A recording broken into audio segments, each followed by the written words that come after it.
안녕하세요. 사연에 빠지다의 DJ 민영입니다. 오늘도 첫 번째 사연 시작하기 전에 구독과 좋아요 버튼 눌러주시고요. 오늘의 사연 함께 시작해 볼게요. 살다 보면 힘들고 괴로운 순간들이 오는 것 같아요. 지금이라는 것이 지나면 다음이라는 것이 약속되어 있기에 그래도 인생 속에는 기대가 깃들어 있는 듯 싶습니다. 안녕하세요. 저는 경기도 모처에 살고 있는 사연에 빠지다의 여성 애청자입니다. 글 같은 것에는 솔직히 전혀 재주가 없지만 그럼에도 욕심을 부려서 사연 신청을 한번 해보네요. 숨이 막히는 듯 했던 더위가 끝이 없을 것만 같았는데 어느새 추위로 세상이 꽁꽁 얼어붙는 것만 같은 때가 왔네요. 젊고 어린 나이에는 잠바떼기를 입고도 겨울에 어영부영 났던 것 같은데 이제는 꽁꽁 싸매지 않으면 겨울을 나기가 힘든 나이가 된 것 같아요. 그뿐인가요? 어렸을 적에는 몰랐던 추우면 관절이 시리다는 감각을 서서히 맛보고 있는 중이랍니다. 이런 게 나이가 들어간다는 증거 중 하나겠죠. 나이가 먹는 게 어쩔 수 없이 당연한 자연의 이치인 걸 알지만 때때로 서글프기도 한 듯 싶어요. 여러분은 안 그러신가요? 어쩌면 제가 젊은 청춘에 아쉬움을 너무 많이 남긴 사람이라서 그런 것일지도 모르죠. 저는 추운 겨울이면 생각나는 게 한 가지 있는데요. 아주 유명한 광고입니다. 광고 모델이 아버님 댁에 보일러 놔드려야겠다고 멘트를 해서 유명해진 건데 여러분들도 뭔지 다들 아마 아실 거예요. 저는 그 유명한 광고가 무척이나 씁쓸하게 느껴지는 사람이에요. 보일러에 얽힌 이야기가 있기 때문인데요. 제가 어떤 사람인지 소개를 해드리려면 저라는 존재를 세상에 있게 한 분들이 우선되어야 할 것 같네요. 외가는 옛날에 수혜를 크게 입었었어요. 집이 아예 박살이 나서 없어졌을 정도였대요. 가뜩이나 가난했는데 더욱 힘들어진 것이었죠. 그 바람에 친정어머니께서는 서둘러 시집을 가버리셨습니다. 그리고 마주하게 된 당신의 시댁을 보며 처음에는 기겁을 하셨다고 해요. 하도 허접했기 때문에 수혜로 휩쓸려 간 당신의 친정집보다도 못했으니까요. 한숨이 저절로 나올 뻔했지만 예의 있게 삼켜낸 친정엄마께서는 그 따뜻한 심정을 가진 친정아버지에게 점점 진심이 되셨다고 합니다. 지낼수록 부실하기 짝이 없는 그 집도 좋아지셨다고 해요. 시집살이 따위는 없었고 동네에서 노처녀로 불리고 있던 시누이 또한 성격이 부드러웠으니 친정엄마께서는 당신이 행운아라고 생각하셨다고 합니다. 그로부터 얼마 뒤 친정아버지의 누나, 그러니까 제 고모께서는 딱 30 나이에 결혼을 하셨습니다. 아주 먼 지역으로 가서 사셨죠. 그리고 죽도록 후회를 하셨으며 20년 결혼 생활을 하시다가 오죽하면 이혼을 하셨습니다. 자식은 아들만 둘 보셨는데 둘 다 망나니 기질이 가득했고 둘 다 친탁을 했어요. 매일 사고를 치고 가출을 밥 먹듯이 하고 아직 미성년자인 자식들을 두고 이혼하시면서 고모께서 괜히 양육권을 포기하셨던 게 아니었죠.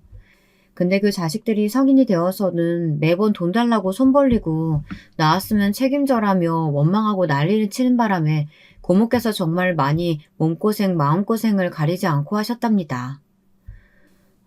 이럴 줄 알았다면 누나 보고 시집가라고 안 그랬을 거야. 사람들이 주변에서 노처녀라고 할 때 그거 막아서고 내가 화를 내줬을 거라고.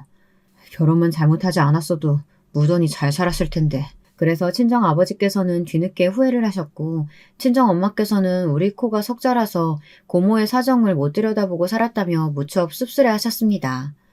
친정아버지께서는 일찍이 공장 일을 하셨어요. 친정엄마께서는 식당 일을 다니셨습니다. 두 분 다 무척 바쁘셨고 늘 앓는 소리를 내셨죠. 몸에서 안 쑤시는 데가 없었으니까요. 저는 3살 위에 언니 밑으로 태어난 집안의 둘째이자 막내였답니다. 철없고 맹랑했던 저 대신에 언니가 효녀 노릇을 참 많이 했었어요. 친정 부모님께서 그날그날 겪으신 사회의 부침을 들어드렸고 어깨를 주물러 드렸습니다. 저에게는 솔선수범만을 보이는 언니였죠. 천성 자체가 차분했어요. 그리고 예민했던 것 같아요. 어른들께 잔소리를 듣고 혼나고 그런 것을 마음에 깊이 담아두며 곱씹고 괴로워했으니까요. 신경 쓰이는 일이 생기면 무조건 배앓이를 하기도 하였습니다. 저와 친자매인데 이렇게나 성격이 엄청 달랐죠. 또한 여자들이라면 닮아다 하는 셈니 저는 무던하게 매번 지나갔는데 언니는 그때마다 방바닥을 구르고 손으로 벽을 치고 구토를 하고 그러다가 속이 다 비고 나면 헛구역질을 했습니다. 거의 죽을 기세로 힘들어했었어요. 몸을 따뜻하게 하면 좀 낫다고 하던데 그래서 겨울이면 더 안쓰러웠죠. 평수가 무척 좁은 집이지만 가난을 그대로 반영한 집은 쉽사리 따뜻해지지 못했거든요. 게다가 언니는 하필 추위도 많이 탔고요. 언니가 한 달에 일주일을 배를 부여잡으며 그러고 살았으니 그래서 친정 엄마께서 어디선가 여자들 생리총에 좋다는 한약 이야기를 주워 들으시고는 언니를 그 먼 한약방까지 데리고 가서 약을 손수 지어오셨습니다. 최소한 6개월 이상은 꾸준히 먹어야 한다더라. 그러면 효과가 있다니까 열심히 먹으면서 기다려보자. 그때 당시에도 그 한약이 100만 원이 훌쩍 넘어가는 금액이었습니다. 엄청나게 비싼 지출이었던 건데요. 그럼에도 친정엄마께서는 매번 힘들어하는 큰딸이 안쓰러워 그러셨고 친정아버지께서도 이해해 주셨습니다. 저만 그 가운데서 볼을 부르퉁하게 부풀리고 있었네요. 그런데 6개월치를 다 먹어도 아무 소용이 없었습니다. 저는 차마 큰돈만 날렸다는 소리를 입 밖으로 낼 수가 없어서 입을 꾹 다물고 지냈던 기억이 나네요. 언니는 공부도 잘했고 여러모로 인상이 참해서 어딜 가도 괜찮은 애라는 칭찬을 듣고는 했습니다. 그런 언니가 몸에 이런저런 문제가 있다는 게 참 안타까웠죠. 그러다가 어느 날부터는 코피를 줄줄 흘렸습니다. 그때 언니가 중학교 3학년 나이였어요. 처음에는 기력이 너무 허해서 그러는 것이라는 말로 모두가 언니의 증상을 넘기려 하였습니다. 가난한 집은 그렇지 않은 집보다 돈만 없는 것이 아니라 시간마저 없습니다. 왜냐하면 시간 속에 여유가 없고 먹고 살기에 급급하기 때문입니다. 돈과 시간 다 없었던 저희 집이었기에 언니를 빨리 들여다볼 수가 없었습니다. 게다가 언니는 을젓해고 효녀였으니까요. 코피가 줄줄 흘러도 오래된 천을 주워다가 틀어막으면 그만, 현기증이 심해지면 누우면 그만인 것처럼 굴었습니다. 하지만 날이 갈수록 언니의 안색마저 안 좋아지자 친정엄마께서 더 이상은 가만히 계실 수가 없어졌어요. 식당 일을 자주 쉬셔야 했죠. 언니 때문에요. 매번 식당 사장님께 그리고 같이 일하시는 분께 양해를 구하고 굽신굽신 거리시며 제발 자르지는 말아달라, 이번만 자리를 비우겠다, 더 열심히 하겠다 호소를 하셨습니다. 저희 집의 형편이 넉넉하지 못한 거 아니까 식당 측에서도 몇 번은 사정을 봐주셨던 것이었죠. 그리고 친정엄마께서 언니를 데리고 병원을 다니셨어요. 솔직히 그때는 요새처럼 인터넷 시대도 아니었고 부족한 환경에서 태어나고 자란 사람이 자식 걱정돼서 이리저리 병원을 옮겨 다니는 것이 보통 일은 아니었다고 생각합니다. 친정엄마께서 대단하신 분이었던 거예요. 그래도 월급 이번 달에 안 빌리고 나온다고 해서 다행이야.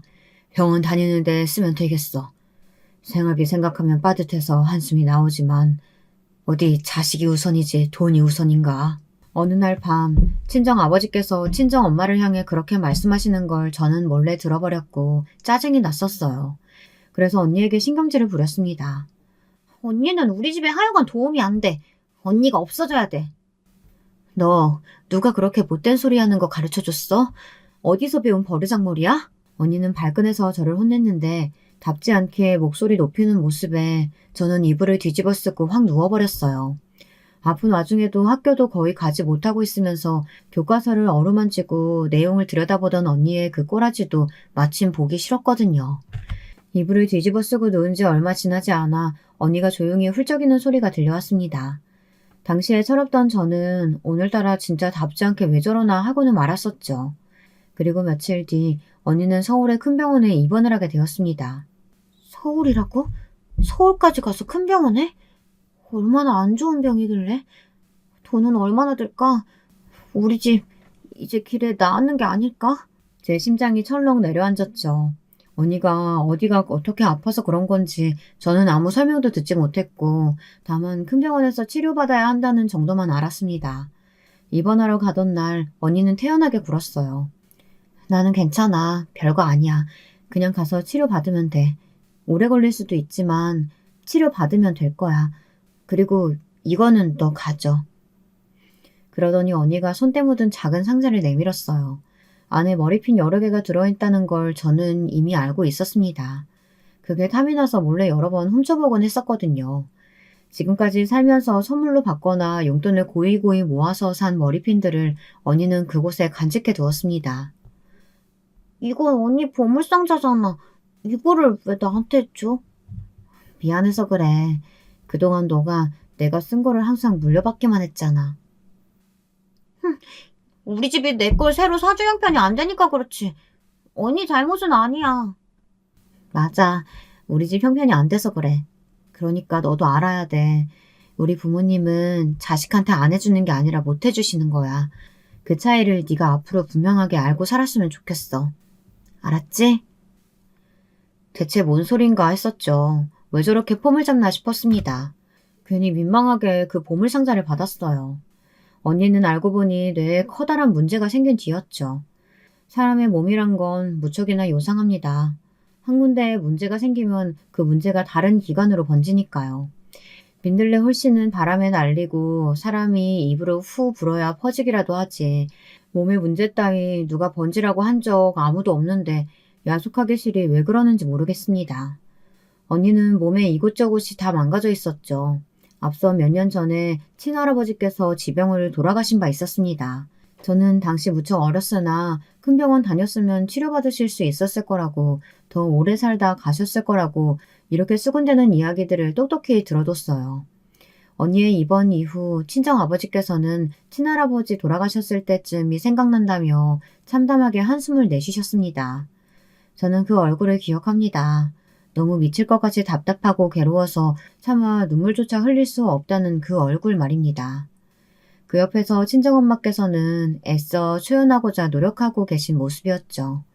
눈에 보이지 않는 저 너머를 바라보시는 듯 아득하고 아련한 눈빛으로 친정엄마께서 이렇게 입을 떼셨어요. 부자는 망해도 3대가 간다던데 그러면 거지는 잘 돼도 3대가 힘든가? 부자는 부자일 적에 만들어 놓은 미천들이 있어서 그거 남은 거 박박 긁어먹어도 충분히 살아도 된다 뜻이겠지. 그러자 친정아버지께서는 씁쓸한 미소를 입가에 건 채 농담조로 대화를 받으셨었죠. 저는 왠지 두 분의 모습에서 현실의 팍팍함에 고뇌하시는 것과 그럼에도 희망을 놓고 싶지 않아 하신다는 것을 느낄 수가 있었습니다. 저는 그런 감상으로 언니의 보물상자를 매만졌죠. 언니가 건강해지면 아무래도 이건 돌려줘야겠다 싶었습니다. 누군가 당신에게 당신은 인생에서 철이 든 순간을 느껴보았냐고 묻는다면 저는 주저없이 바로 이 순간이었노라고 답할 거예요. 늘 탐이나했던 보물상자를 언니에게 돌려주고 싶다는 생각만이 간절했던 바로 그때 말입니다. 저는 어느새 중학교 입학을 앞두고 있었습니다. 추운 겨울 새해가 밝아왔고 중학생으로 올라간다고 친구들은 다 들떠 있었어요. 제잘되기를 가방 살 거다, 운동화 새로 살 거다, 나이키 운동화를 엄마가 사주시기로 했다 이러더군요. 용케 내색은 안 했지만 속으로 깜짝 놀랐습니다. 제 친구들은 저와 사는 수준이 다 비슷한 줄 알았는데 아니었던 거예요. 비싼 물건을 중학교 입학한다고 해서 새로 산다니. 원래도 가난한 데다가 불쌍하게 환자까지 있는 집은 꿈도 못 꿀 이야기였습니다. 한 친구가 저에게 너는 뭐 받을 거냐, 가방 어떤 거 살 거냐 물어왔을 때 가슴이 철렁 내려앉았지만 태연하게 묘수를 내었었네요. 집에 있는 거 쓰지 뭐. 가방은 곧 우리 언니가 새로 산대. 공부 잘해서 편해봤거든. 우리 언니가 새로 사면 나는 언니가 쓰던 거 써야겠지. 머리 나쁘고 알가닥인 게 죄야 죄. 서러워서 못 살겠다. 일부러 아무렇지도 않게 가난이 아니라 편애 때문에 새 물건을 못 사는 것처럼 굴었던 것입니다. 그러자 친구들이 언니가 집에서 왕이구나, 너 참 안 됐다 이렇게 개구지게 놀렸습니다. 지독하게 가난하다는 사실을 들키는 것보다 놀림받는 게 나았죠. 그날도 언니의 보물상자를 만지며 저는 여기서 제 눈에 제일 예쁜 것 하나만 제가 하겠다고 언니에게 말하는 모습을 상상했습니다. 나머지는 돌려주겠다고 하면 언니가 저를 기특해하는 모습도 상상되어서 흐뭇해졌습니다. 그리고 그 보물상자를 다음에 병문안 가면 일단 언니에게 돌려줘야겠다고 생각했어요. 태연이란 점점 기약이 없는 듯 했거든요. 얼른 착하고 의젓한 동생 노릇을 해보고 싶어서 어깨가 들썩였습니다. 하지만 저는 그 보물상자를 언니가 죽은 다음에야 돌려줄 수 있을 줄 꿈에도 몰랐던 것입니다. 봄이 다가오기 직전 아주 추웠던 그날은 마치 동토 오기 전 새벽이 가장 캄캄하고 춥다는 것과 비슷하게 느껴졌습니다. 그런 날에 언니는 떠났고 뜨거운 불길 속에서 짧게 머물다간 육체를 벗어던졌어요. 애써 정신을 다잡고 계셨던 친정 부모님께서는 화장이 시작되자 오열하셨고요. 안 돼, 내 새끼. 뜨거워서 어떡해. 저렇게 뜨거워서 어떡해. 친정엄마께서 그렇게 울부짖으셨을 때 저도 모르게 몸을 떨며 이렇게 말씀드렸습니다. 언니가 추운 거 싫어했었잖아. 더운 것보다 추운 걸 싫어했어요. 날씨가 너무 추우니까 차가운 땅으로 가기는 싫었을 거예요. 불 속에서 홀가분하게 가족들 보면서 안녕하고 있을 거예요. 저도 제가 무슨 정신으로 그렇게 말했는지 모르겠어요. 그런데 친정아버지께서 천천히 제 얼굴을 어루만져 주셨을 때 제가 미친 듯이 눈물을 흘리고 있었던 걸 깨달았습니다. 투박한 친정아버지의 손이 그저 볼을 스쳤을 뿐인데 물이 후두둑 번져갔어요. 언니의 보물상자가 제 소나기에 꼭 들린 것을 알고 계셨던 친정엄마께서는 바닥에 엎어지신 채 제 손에 당신의 이마를 대고 한참을 흐느끼셨습니다. 그러나 더 이상 울부짖으며 악을 쓰지는 않으셨죠. 언니가 안식을 취한 그곳에 보물상자를 함께 두었어요. 머리핀은 나보다는 언니한테 어울려. 언니, 나는 전부터 들었던 소리가 왈가닥이 내잖아. 그런데 웬 숙녀처럼 머리핀이야. 언니가 그곳에서 실컷 하고 다녀. 알았지? 대신 나는 기념으로 딱 한 개만 챙긴 거 이거 간직할게. 고마웠어. 언니에게 미안해서 미치는 줄 알았습니다. 저는 내내 퉁명스러운 동생이었습니다. 공부를 잘하는 언니가 자랑스럽게도 얄밉기도 했었고 자꾸 아파서 가족들을 신경 쓰이게 만드는 점이 너무 싫었습니다. 싫다는 걸 저는 티를 내는 아이였고요. 저는 이럴 줄 알았으면 그러지 말걸이라는 진부한 후회를 하며 살게 되었습니다. 참고로 언니가 떠나고 언니의 물건들을 제가 사용하게 되었죠. 새로 사려면 다 돈이었으니까요. 값이라고 해보았자 그게 얼마나 된다고 떠난 자식 물건을 남겨진 자식이 다 쓰게 두냐고요. 얼마 안 되는 값이었죠. 그런데 그 얼마 안 되는 것도 저희 가족에게는 컸습니다. 절대적인 힘을 가진 가난이라는 것은 언제나 상대적으로 적용이 되었으니까요. 심지어는 언니가 떠난 이후 그해 더운 여름날에 외할머니께서 쓰러지셨습니다. 단순히 열사병인가 했는데 원체 건강이 너무 안 좋으셨던 거예요. 친정엄마의 눈가는 거무죽죽해진 상태였습니다. 떠난 자식을 마음껏 기리며 슬퍼할 충분한 시간적 여유, 그런 것도 가난이 쉴 새 없이 만들어내는 비극적인 소음 앞에서 누릴 수 있는 종류의 것이 아니었습니다. 하루하루 버티고 살아내야 하는 생존 앞에서 감정을 곱씹는 건 사치였죠.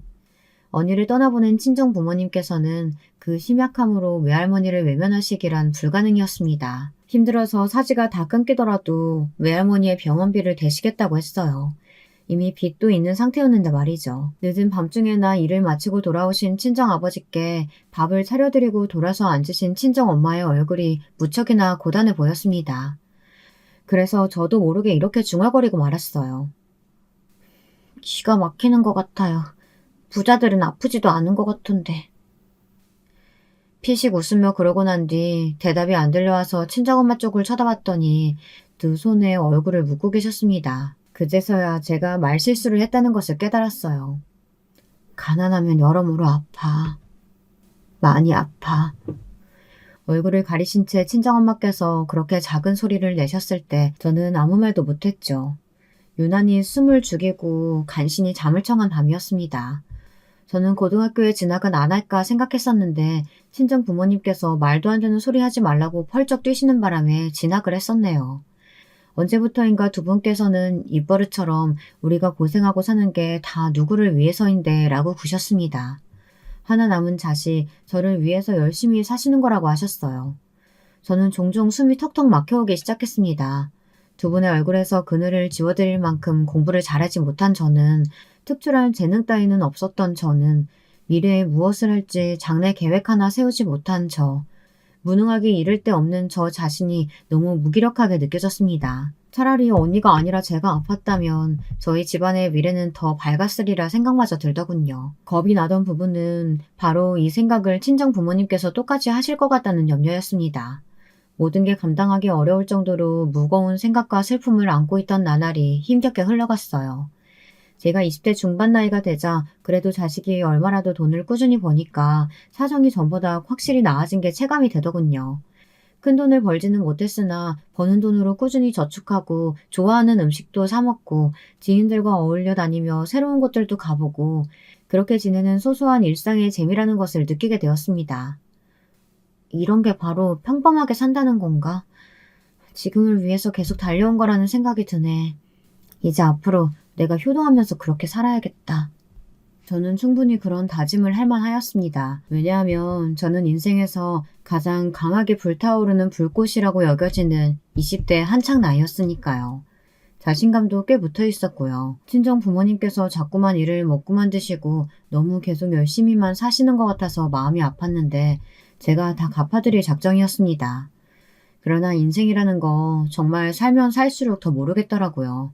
인생이 쉽게 느껴졌다는 사람이 존재한다면 대체 비결이 뭐냐고 가서 따져묻고 싶은 심정이었습니다. 제가 인생에서 가장 활발한 청춘기를 맞이했을 때 친정 부모님께서는 몸에 이곳저곳이 불편해지기 시작하셨어요. 하늘도 무심하지 어떻게 이럴 수가 있느냐는 말입니다. 절대로 하늘은 공평하지 않다고 생각했습니다. 친정 아버지께서는 고작 50대 중반이셨고요. 친정 엄마 역시도 고작 50대 초반이셨습니다. 100세 시대라는 표현이 나온 지 이미 꽤 됐잖아요.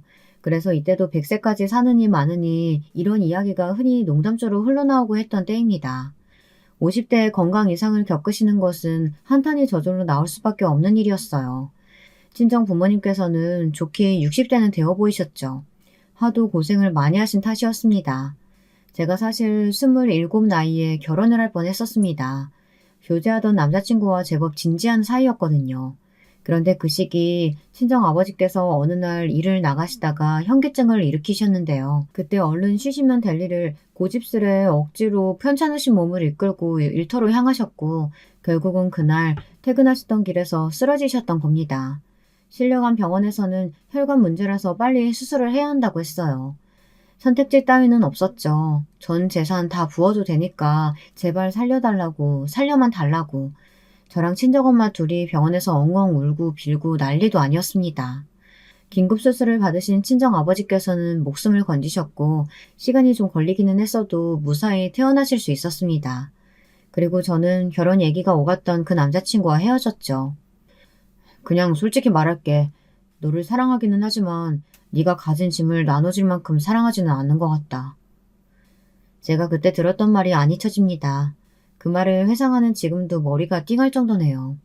남자친구가 한숨을 푹푹 내쉬면서 덧붙이기를 자기는 시댁에 헌신하는 며느리 딱 그걸 아내상으로 원하는데 저라면 앞으로 계속 친정 사정에만 붙들려 있을 게 뻔해서 결혼하기 힘들다고 그랬습니다. 거기까지 듣자 참을 수가 없어서 제가 그놈의 뺨을 한 대 쳤어요. 그러면서 제 미련까지 같이 날려버렸습니다. 결혼하기로 했던 상대와 헤어졌다고 하자 친정 엄마께서는 깜짝 놀라셨다가 이내 표정 관리를 하시곤 저에게 잘했다고 말씀해 주셨어요. 그리고는 고모의 이야기를 꺼내셨죠. 슬프게도 고모께서는 남편복, 자식복 모두 없으신 분이었으니까요. 고역인 결혼 생활 때문에 사람이 완전히 폐인이 됐잖아.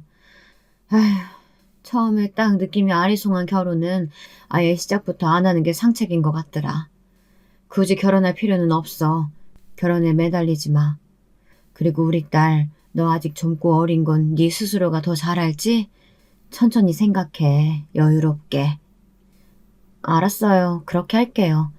엄마 덕분에 머릿속이 맑아진 것 같아요. 고마워요, 엄마. 친정 엄마의 조언을 듣고 나자 기분이 확 나아지더라고요. 씩씩하게 다 털어내기로 했어요. 그런데 바로 얼마 뒤 제가 친정 부모님의 대화를 본의 아니게 엿듣게 되는 일이 생겨버린 겁니다. 하나밖에 안 남은 자식 새끼의 앞날을 내가 맡고 있는 것 같아. 날개 달고 훨훨 날아가야 할 자식의 청춘을 내가 꺾어버린 것만 같으니 어쩌면 좋을까. 자기 고모보다 10배는 최소한 더 나은 내 딸인데 결혼이 아예 없었던 일이 됐다니 이건 다 내 잘못이야. 내가 못나서 그런 거야. 어디 당신만 잘못인가? 나도 잘못이지. 아니 내가 더 잘못이지. 엄마로서 딸한테 제대로 해준 것도 없고 부족한 거 투석이니까. 친정 아버지의 말씀을 듣고 가슴이 문드러질 것 같았는데 친정 엄마의 자체까지 듣고 나니까 그때는 정말 살기 싫어지더군요. 친정 부모님께서 저런 생각을 하시게 둔 것 자체가 제가 모자란 자식이라는 증거 같았습니다. 방문 틈으로 몰래 엿본 두 분께서는 서글퍼 하시면서도 울고 계시진 않았습니다. 그게 더 슬펐어요. 너무 힘겨운 나머지 차마 울지도 못하고 있는 얼굴이 어떤 모습인지 저는 이미 알고 있었기 때문입니다. 언니가 죽음으로 가까워지고 있던 시절에 두 분이 꼭 저런 얼굴들을 하고 계셨었죠. 우리 부모님은 왜 저런 얼굴만 하셔야 돼? 지금 후에도 벼뜰 날이 있다는 말은 다 거짓인 걸까? 속상해서 정말이지 미칠 것 같더라고요. 며칠 뒤에 친정아버지께서 건강 때문에 이제는 아예 일을 못 다닐 것 같다고 말씀하셨을 때, 그러면서 제 앞에서 죄인이 되신 것 마냥 고개를 떨구셨을 때 정말 이루 말할 수 없는 참담함을 또 느꼈습니다. 괜찮아요. 이제 일 쉬시면 저야 걱정 덜고 좋죠. 제가 앞으로 더 열심히 벌면 되잖아요. 저는 어렸을 때부터 건강한 거 빼면 시체인 아이였다는 거 잘 아시죠? 저만 믿으세요. 더욱 소처럼 일해서 꼭 효도할 테니까요. 지금도 열심히 하는데 뭘 더 어떻게 하겠다는 거야. 그 말 들으니까 내가 우리 딸한테 미안해서 고개를 들 수가 없구나. 네가 작년부터 나한테 뭐라고 그랬니? 건강관리해야 된다고, 걱정된다고, 안색이 좋지 않다고 자꾸만 그러면서 일 좀 쉬라고 했었잖아. 그리고 나는 그걸 듣지 않았다가 결국 이 사달을 냈고, 스스로를 과대평가하면서 계속 일해온 게 너무나도 부끄럽구나. 면목이 없다. 아버지, 너무 그러지 마세요. 저는 아버지 이런 모습 별로 보고 싶지가 않아요. 저한테 미안해하지 않으셨으면 좋겠단 말이에요. 아셨죠? 저는 애써 아무렇지 않게 매듭을 짓고자 했지만 속이 막 울렁거렸습니다. 친정 아버지께서 어째서 그런 식으로 말씀을 하셨는지 짚이는 구석이 있었기 때문입니다. 주변의 말들 때문이었죠. 주변에서 그랬거든요. 친정 부모님을 향해서 몸이 일찍 상하도록 왜 미련하게 일만 했냐고, 왜 그렇게 무식하게 사냐고, 왜 그렇게 제대로 사는 법을 모르냐고. 그리고 그런 말들 앞에서 친정 부모님께서는 고개를 떨구셨던 것이었고요. 저에게 미련한 부모라서 미안해하고 계셨습니다. 똑똑하게 사는 법을 배우지 못해서 미련하게 살았다고 두 분께서는 그렇게 여기셨습니다. 가슴이 답답하다 못해 뻐근해져 왔죠. 한번 크게 휘청거리며 무너진 건강은 반드시 후유증을 남기기 마련이었습니다. 긴급 수술을 받으셨던 이후로 친정 아버지께서는 조심하며 지내셔야만 했어요. 친정 엄마께서는 장시간 친정 아버지 곁을 비울 수가 없어서 늘 신경 쓰며 사셨고요. 저는 제 좁은 인맥 속의 사람들이 다 저마다의 짝을 찾아 결혼하는 모습을 멀찍이 지켜만 봤습니다. 결혼이라는 제도를 가만히 지켜보다가 깨달은 사실 한 가지가 있었는데요. 이건 아주 이상한 점이기도 했어요. 사정이 여유가 있는 사람들은 꼭 자기처럼을 아니면 더 나은 상대를 만나 결혼했습니다. 그리고 재산 관리에도 탁월했죠. 돈이 돈을 부른다는 말이 뭔지 알 것 같아지더군요. 하지만 반대의 경우에는 더 나은 상대를 만나기 힘들어했으며 오히려 결혼 때문에 깊은 나락으로 떨어지기도 했습니다. 희한하고도 씁쓸한 현상이었죠. 명백하게 후자의 경우에 속하는 대표적인 인물이 제 고모이셨기에 가까이서 예시를 지켜본 저로서는 나이가 들수록 결혼이 무섭게 느껴질 뿐 딱히 하고 싶다는 생각은 안 들기 시작했던 것 같아요. 그러나 속단할 수 없던 것들이 세상에는 너무나 많이 있더군요. 저는 친정 부모님 두 분만 건강하게 잘 계셔준다면 다른 건 다 필요 없다는 것처럼 굴었습니다. 셋이서 일찍 떠난 언니의 몫까지 잘 살아낸다는 것이 남은 인생의 목표라고 여겼습니다. 전보다 더욱 열심히 일하며 살았고 사치 한번 하지 않은 채 아끼면서 살았습니다. 친정 부모님을 위해서라고 생각하니까 제가 덜 누리고 지내는 것도 마냥 행복하더군요.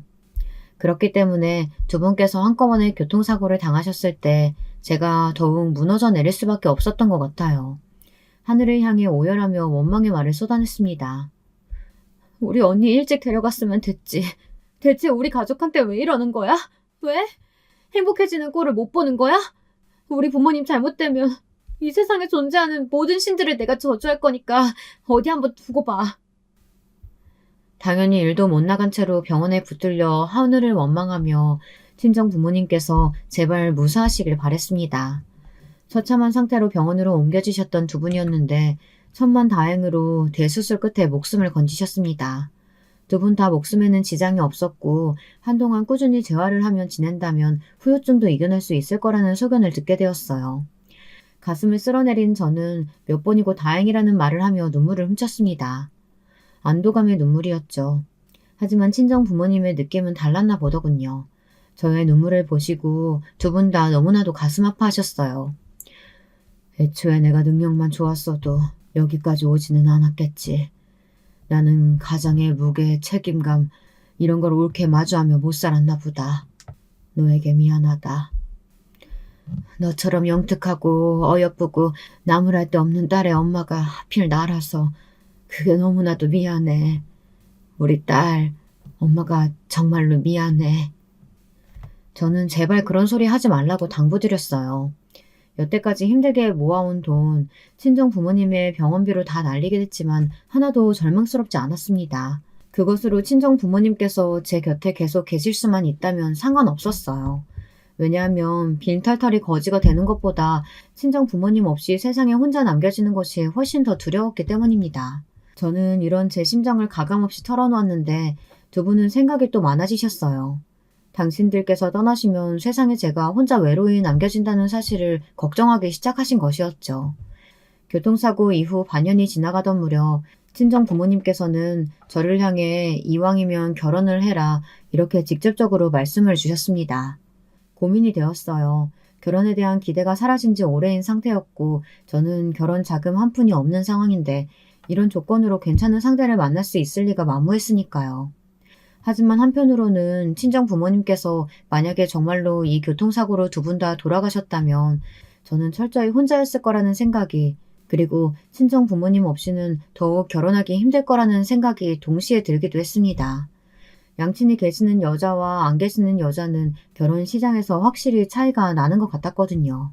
친정 부모님께서 보조기구 없이도 천천히 걸으실 수 있게 됐을 무렵 저는 지인에게 부탁해서 어렵사리 남자를 소개받았습니다. 저보다 1살 연하였고 집안은 꽤 유복한 편이었죠. 예상보다 더 좋은 조건의 남자라서 저는 부담감을 느꼈어요. 하지만 의외로 그쪽에서 저를 첫눈에 마음에 들어했고 저는 마다할 이유가 없어서 만남을 이어갔습니다. 그러나 딱 2달 뒤 그 남자의 모친이라는 분에게 연락이 왔고 저를 따로 보자고 그랬어요. 자리에 나가봤다가 욕이나 실컷 들었죠. 내가 그 집안 얘기 듣고서 하도 어이가 없고 기가 막혀서 직접 보자고 했습니다. 집안이 너무 재수가 없는 거 아니에요? 살다 그렇게 재수 없는 집안은 처음 접하는데. 무슨 소리를 어떻게 들으신 건지는 모르겠습니다만 안 좋게 보셨다면 저로서는 유감이라고밖에 드릴 말씀이 없네요. 계속 재수가 없으니까 그 정도면 굳이라도 해야 되는 거 아닌가? 굿판이라도 벌려봐야지. 아, 굿도 엄청 비싸다고 하던데 돈이 없어서 그건 또 안 되겠구나. 아까부터 계속 뭐 하시는 건가요?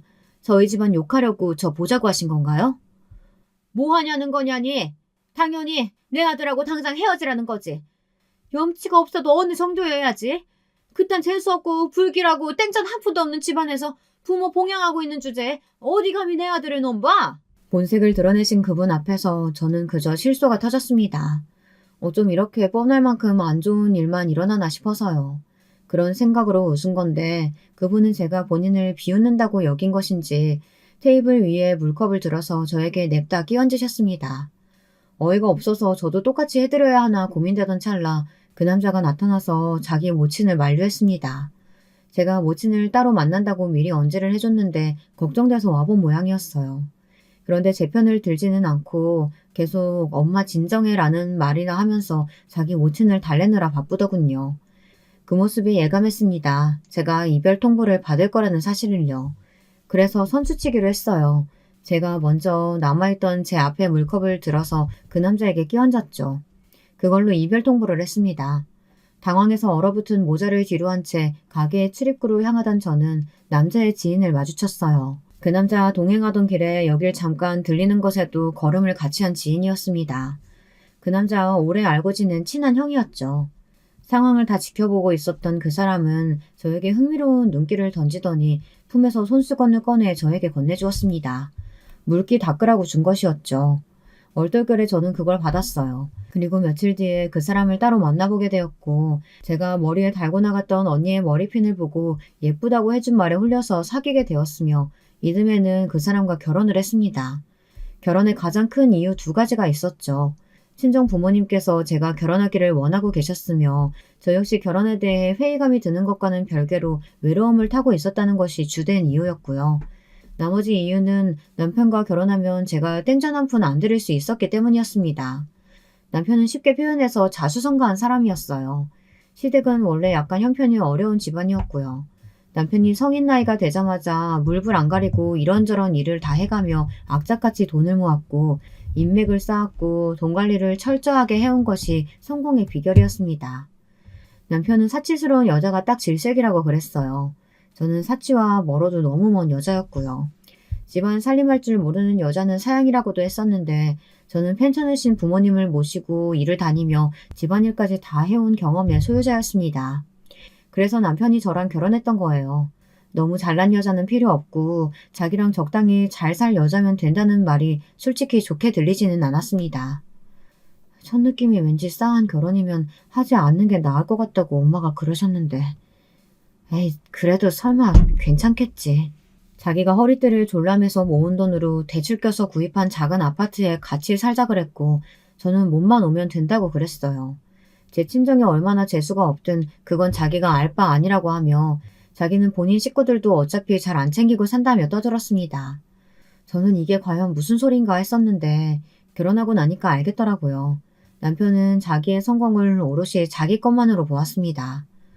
내가 뼈 빠지게 일하고 눈 빠지게 주식 공부하면서 번 돈인데 왜 아버지 어머니한테 드려야 돼? 부모님한테 내가 물려받은 재산이 있는 것도 아니고 그간 부모님한테서 내가 여유로운 지원 한 푼 못 받아보고 살았는데 나라고 해서 꼭 부모님한테 베풀어야 되나? 그건 너무 불공평하지. 그런 걸 따지기에 앞서서 부모님이니까 낳아주고 키워주고 다 해주신 부모님이니까 효도하는 마음은 당연한 거지. 별게 다 당연하다 그러네. 나는 효도하는 마음인지 하는 거 관심도 없고 안 가지고 있으니까 앞으로 그런 소리 하지 마. 잔소리는 딱 질색이야. 가족이라는 게 없는 사람 같았습니다. 자기 부모를 그 정도로 생각하는 사람인데 형제한테는 얼마나 더 인색했겠나요. 볼 것도 없었죠. 자기 남동생이 정말 급한 일이니까 제발 도와달라며 목돈을 빌려달라 요구한 적이 있었을 때 단칼에 거절했다는 이야기를 거리낌 없이 늘어놓는 남편을 보며 제가 깜짝 놀랐어요. 남한테도 자기 돈을 안 내어주며 황당한 건 자기가 남한테 빌린 돈은 진절머리가 날 정도로 빨리 안 갚는다는 사실이었습니다. 그거 알고 나서 얼마나 황당했던지 몰라요. 대체 이 남자가 왜 이러고 살까 싶었네요. 구두쇠라는 말로는 부족한 남편이 저와 굳이 결혼한 이유가 있었습니다. 부려먹기 위해서였죠. 온갖 가사노동은 다 저의 몫이었고 남편은 집에서 손 하나 까딱 안 했습니다. 아, 리모컨 만질 때는 까딱 했었네요. 그게 다였어요. 이 집도 내 집이고 당신이 차린 밥상의 식재료도 전부 내 돈으로 산 거고 하여간 전부 다 나의 공이잖아. 내 덕분에 당신이 멀쩡히 결혼해서 살고 있는 거니까 고마운 줄 알아. 시간이 갈수록 남편은 본색을 드러냈고 저는 우울해져 갔습니다. 제 불행한 인생이 그러면 그렇지 싶었어요. 안 참고 살면 어쩔 건가 싶어서 그냥 꾹 참고 살았습니다. 친정 부모님께 제가 문제없이 잘 사는 것처럼 굴고 싶었어요. 추위가 시작되었던 그날도 저는 일부러 환하게 웃으며 친정집을 방문했습니다. 그런데 집이 너무 서늘했고 친정 부모님께서는 옷을 두껍게 입고 계셨어요. 알고 보니 보일러가 며칠 전부터 말썽이라 틀어놓아도 뜨거운 물이 아니라 미지근한 물이 나오고 바닥도 거의 따뜻해지지 않고 있는 중이라고 했습니다. 그러면서 저를 향해 문제는 없다고 덧붙이시는 두 분 앞에서 제가 울컥해버렸죠. 문제가 없다니 너무나도 문제가 있어 보였습니다. 보일러를 아예 교체하는 게 이참에 낫겠더라고요. 이틀 내내 고민하다가 남편에게 조심스레 이야기를 꺼내봤어요. 그러자 남편이 단박에 노발대발했어요. 세상 물정 모르는가 본데 보일러 교체? 그게 어디 한두 푼 드는 일인 줄 알아? 절대 안 돼. 내가 그걸 왜 해줘? 왜 해주냐니. 내 부모님이고 당신한테는 장인 장모니까 그렇지. 그리고 다 해달라는 게 아니야. 나도 반 보탤게. 내가 지금은 그 비용 다 감당하기는 좀 벅차서 그래. 마음 같아서는 그냥 내가 다 해드리고 싶지. 마음만 그러면 뭘 해? 능력도 없는 주제에. 괜히 마음만 앞서고 지랄이네. 아 때려쳐. 뭔 보일러 교체야. 대충 전기장판이나 끼고 사시라 그래. 듣자하니 보통 질긴 목숨들도 아닌 것 같던데 추워서 죽기야 하겠어? 안 죽어. 뭐? 지금 당신 뭐라 그랬어?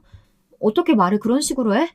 내가 지금껏 당신의 그 어떤 언행도 묵묵히 참아왔지만 이번 일은 아니야. 우리 부모님 욕보이는 건 내가 못 참아. 당신은 하도 폐륜적인 인간이라서 자기 부모 말고 다른 사람 부모도 우습게 보이는구나. 그게 기본이구나. 당신은 항상 최신 휴대폰 쓰는데 저번에 시댁 갔을 때 집에 옛날 전화기만 달랑 한 대 놓여있는 거 보고 내가 그때 말은 안 했지만 정말 기가 막혔어. 세상에 또 이런 페류나가 있을까 싶어서. 제가 신랄하게 말하자 남편이 곧장 제 뺨을 세게 쳤습니다. 너무 세게 맞아서 제가 거실 바닥에 엎어지자 발로 제 등을 밟고 다리를 걷어차기도 했어요. 제가 아픔에 신음하자 저를 비웃었습니다. 돈 없으면 마음대로 아프지도 못하는 건데 왜 겁도 없이 아파해? 돈 없어서 자매 잃고 부모 빌빌거리고 돈 없는 것 때문에 인생을 아주 구질하게 살았잖아. 그러니까 너라도 아프지 말고 건강해야지. 헛소리를 늘어놓는 남편을 보며 저는 피가 끓어올랐습니다. 미칠 것 같은 분노였어요. 지옥 같은 결혼 생활을 이혼으로 끝냈을 때 살면서 가장 행복했다는 고모의 말씀이 그 순간 떠올랐습니다. 저는 더 이상 남편과 살고 싶지 않아졌죠. 결심을 마친 저는 이틀 뒤에 짐가방 2개를 몰래 마련해뒀고 남편이 휴대폰을 할 때마다 열심히 화면을 훔쳐봤어요. 며칠이 지났을 때 비위를 맞춰서 일부러 술을 자꾸 권해 완전히 골아떨어지게 만들었습니다. 그리고 남편이 자랑하던 최신식 휴대폰의 잠금을 열었죠. 여는 방법이 다름 아닌 남편의 지문이었거든요. 휴대폰에서 은행 어플로 들어가서 남편 계좌의 돈을 제 계좌로 송금했습니다. 송금이 완료된 것을 확인하고 짐가방에 한 개에 꼭 필요한 제 집만 쑤셔 넣었어요. 그리고 그 집을 빠져나왔죠. 추운 새벽 날씨가 떨리는 제 마음을 대변하는 듯 했습니다. 저는 제 계좌에 들어온 돈을 다 현금으로 인출했어요. 남은 짐가방 한 개는 바로 돈을 넣기 위함이었습니다. 이로써 완벽하게 제 수중에 돈들이 들어온 것이었죠.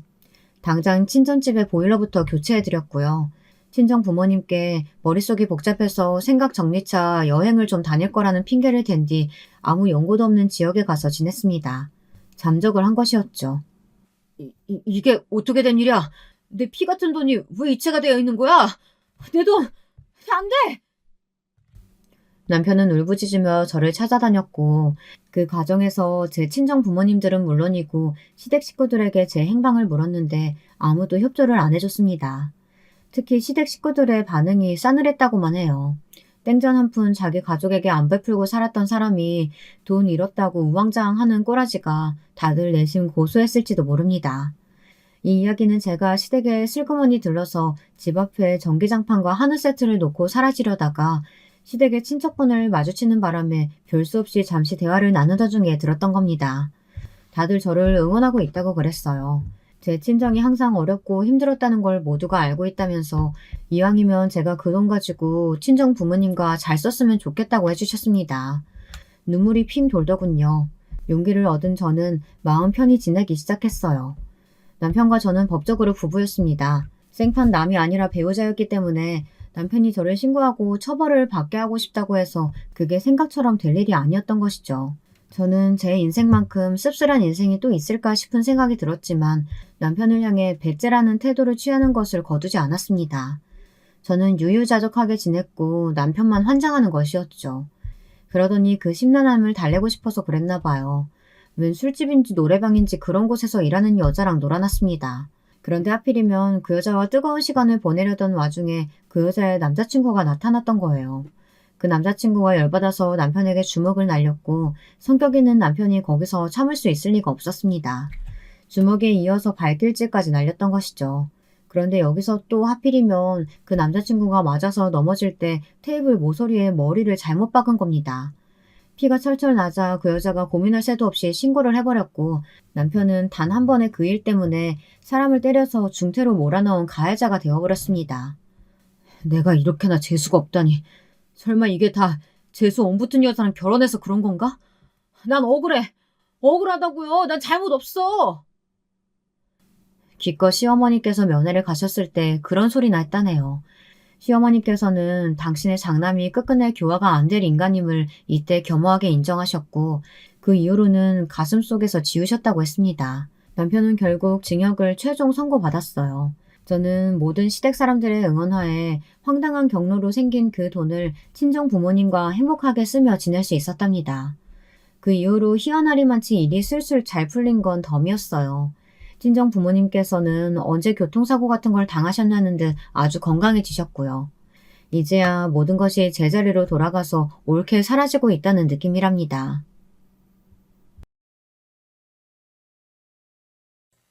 여러분, 2번째 사연 시작하기 전에 좋아요와 구독 꼭 눌러주실 거죠?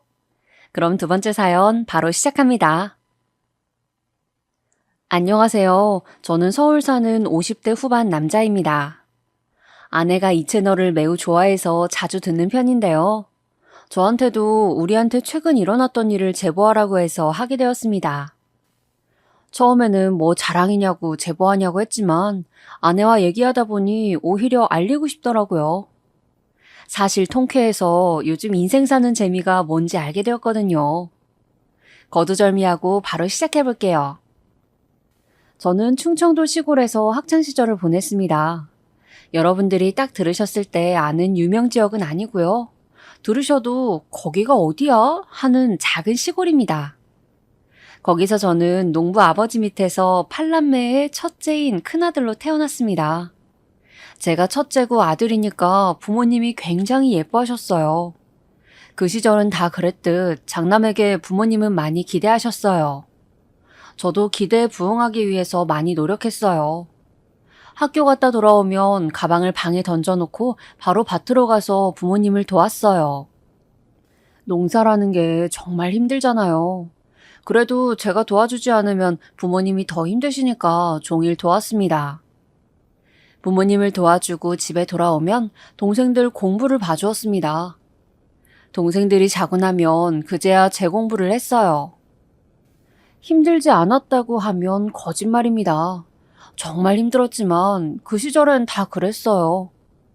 아마 이 사연을 들으시는 분들은 저보다 더 힘들게 사셨던 분들도 분명히 많이 계실 거예요. 그때는 또 아이도 많이 낳았었기 때문에 저만 형제가 많았던 게 아니에요. 바로 제 옆집도 5남매였거든요. 아무튼 저희는 없는 살림에 하루 벌어 하루 먹고 살았어요. 아무리 농사를 지어도 남는 게 없었어요. 왜냐면 식구가 많았으니까요. 그래서 저는 동생이 7명이나 되니까 양보도 많이 했어요. 그때는 학교에 각자 도시락을 싸가고는 했어요. 도시락을 싸가도 저는 괜찮으니 동생들에게 반찬을 더 주라고 하곤 했어요. 저는 제가 굶는 것은 괜찮아도 동생들이 굶는 건 싫었어요. 때로는 어머니가 밥이 없어서 곤란해하시면 저는 그냥 도시락을 가져가지 않았습니다. 그냥 학교 가서 물로 배를 채우면 되니까요. 그래도 저는 부모님을 원망하진 않았어요. 우리 집이 친구들에 비해서도 많이 가난하긴 했지만 그 가난이 죄는 아니잖아요. 그래서 도시락을 가져가지 않거나 가져가도 많이 부실했지만 부끄러웠던 적은 없습니다. 하지만 아무래도 도시락은 급식이 아니라서 친구들끼리 비교를 하게 되더라고요. 다 같이 똑같은 식단을 먹는 게 아니라 도시락에서 집에 경제적 여유가 보이곤 했어요. 우리 지역에서 땅이 많고 잘 사는 집안의 친구는 정말 도시락이 무슨 3단이었어요. 저는 아직도 그 도시락의 색깔까지 기억이 나요. 하늘색 3단 도시락이었는데 부럽다기보다는 신기한 마음이 컸어요. 우리 집에선 저 도시락으로 7명이 먹어도 남을 것 같았어요. 그리고 그 친구의 도시락을 열면 저는 살면서 보지도 못했던 반찬들이 있었어요. 그 친구는 성격이 매우 착해서 반 친구들에게 반찬을 나누어 줬어요. 저도 옆에 있다가 먹어봤는데 아직도 그 소시지 맛을 잊을 수가 없어요. 그리고 사실 굳이 저 친구가 아니더라도 저처럼 가난한 친구는 우리 학교에 없었어요. 그래서 다들 도시락 반찬을 매번 최소 2개씩은 가져왔던 것 같아요. 하지만 저는 항상 멸치만 가져갔어요. 도시락을 열면 왼쪽에는 밥, 오른쪽에는 멸치였어요. 앞서 말했듯 저는 불만은 없었어요. 부끄럽지도 않았어요. 그 당시 저에게 아니 우리 가족에게 밥이란 맛있는 것을 먹는 게 아니고 배를 채우는 용도였어요. 허기지면 농사를 못하니까 그냥 어쩔 수 없이 먹는 게 밥이었어요. 그래서 쌀도 제일 싼 쌀로 샀어요. 반찬도 많이 하지 못했어요. 어머니가 농사를 지으시니까 팔고 남은 채소들, 시장에 내놓지 못하던 것들이 반찬이었어요. 그리고 학교 도시락은 아침에 싸잖아요. 우리는 형제도 많으니 어머니는 많은 것들을 만들지 못하셨어요. 저는 그걸 다 제 눈으로 보고 자랐기 때문에 불만이 없었고 설사 있었다고 해도 티를 내지 못했을 것 같아요. 그런데 우리 학년에 명석이라는 친구가 있었어요. 친구라고 해야 하나요? 사실 그냥 아는 애라고 칭하고 싶습니다. 하지만 편의상 친구라고 칭할게요. 명석이는 가난한 친구는 아니었어요. 그렇다고 부자도 아니었고 그냥 평범했지만 평균보다 조금 더 잘 사는 그런 친구였어요. 명석이는 친구들의 도시락 반찬에 관심이 아주 많았어요. 점심시간이 되면 반 전체를 돌아다니며 도시락 검사를 했어요. 이 친구는 뭐를 가져왔고 저 친구는 뭐를 가져왔고 이런 것에 관심이 많아서 여기저기 참견했어요. 그리고 당연히 명석이 눈에 제가 웃겼을 것 같아요. 매일 멸치 반찬만 가져오니까요. 심지어 그것도 가끔은 안 가져왔고요. 또 제가 자랐던 지역엔 학교가 딱 하나씩만 있었어요. 초등학교, 중학교, 고등학교가 딱 하나씩 있었습니다. 그러다 보니 같은 나이면 그냥 그대로 쭉 학창시절을 같이 보냈어요.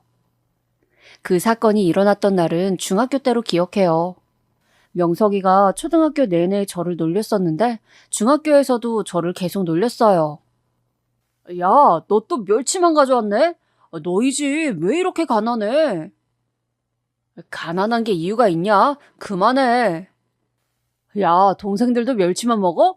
진짜 불쌍해. 엄마한테 반찬 더 달라고 말이라도 해봐. 나는 괜찮다니까. 내 밥에 관심 그만 가지고 네 밥이나 먹어. 너희 엄마는 너희한테 미안하지도 않대? 나 같으면 미안해서 얼굴도 못 들 것 같아. 저는 그 순간 그동안 참아왔던 것이 폭발했습니다. 그래도 초등학교 때는 이 정도로 저를 건들지 않았는데 중학교에 올라왔더니 엄마까지 들먹이며 뭐라 하더라고요. 어머니를 욕하는데 참을 수 있는 사람이 얼마나 될까요? 우리 어머니는 그리고 자식들에게 최선을 다하셨어요. 제가 불만이 없었다고 계속 말하던 것은 정말 어머니는 본인 밥은 굶어도 자식들 밥은 절대 안 굶기려고 하셨어요. 그리고 항상 버릇처럼 우리 남매에게 미안하다는 말을 달고 사셨어요.